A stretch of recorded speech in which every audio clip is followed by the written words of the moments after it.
Amora is a kind and gentle young woman who lives happily with her husband, Daniel, in a small rural village. Their life is filled with love and hope, especially when Amora becomes pregnant.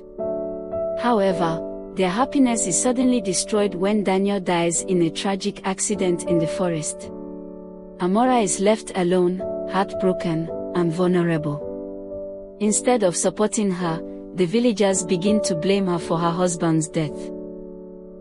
They spread rumors that she is cursed and bringing bad luck to the community. They said the council is... As a result, Amora is rejected, avoided, and treated cruelly. With no one to depend on, she struggles to survive.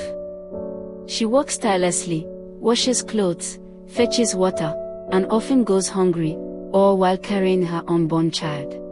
One stormy night, she gives birth alone in her small hut, showing great strength and courage. Despite her suffering, Amora remains kind and hopeful. When the village chief's son becomes seriously ill and no medicine works, Amora bravely volunteers to help. She risks her life by entering the dangerous forest to find healing herbs. Her determination saves the boy's life. Later, a traveler reveals that Daniel died while saving him, proving he was a hero. The villagers realize their mistake, apologize to Amora, and begin to honor and support her. Her story becomes a powerful lesson about compassion, courage, and never judging others unfairly. Years passed in the quiet village that once called Amora cursed.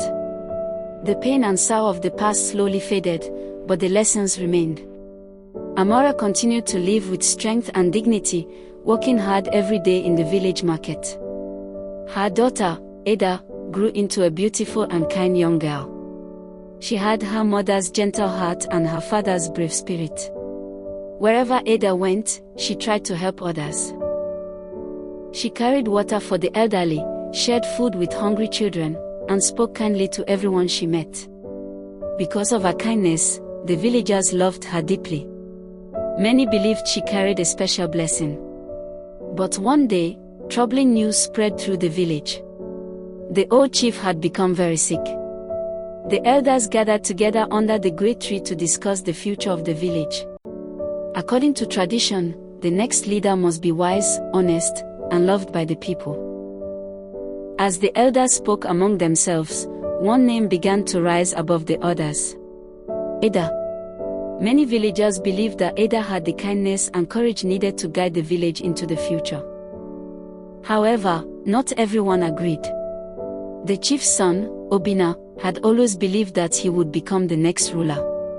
After all, he was the chief's bloodline. But the villagers did not trust him. Obina was proud, greedy, and often treated people with disrespect. He cheated people in the market and looked down on the poor. When he overheard villagers praising Ada, anger burned inside him. He could not accept the idea that a young woman from a once rejected family could take the position he believed belonged to him. "That girl will never take what belongs to me," he said with fury. Soon, jealousy filled Obina's heart. Late at night, he began whispering lies to a few villagers. He reminded them of the old rumors about Amora, hoping to bring back fear and doubt. But many villagers refused to believe him. They remembered Amora's courage and kindness. They remembered how she once saved the chief's son and forgave those who had wronged her. Meanwhile, Amora began to sense that trouble was coming. One evening, she sat with Ada beneath the same mango tree where she once laughed with her husband Daniel many years ago. The golden sunset painted the sky as mother and daughter spoke quietly. Amora looked at Ada and said gently, "My child, when people see goodness, sometimes jealousy follows." Ada looked at her mother with confusion. "Why would anyone hate kindness?" she asked. Amora sighed softly. "Because kindness reminds some people of what they are not." As the chief's health continued to grow worse, the entire village waited anxiously for the decision of the elders. Two names were now whispered across the village. Ada, the young woman loved by the people, and Obina, the chief's ambitious son.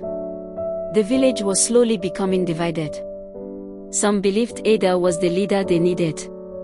Others feared the growing anger in Obinna's heart. But what no one knew was that Obinna had already begun planning something dangerous.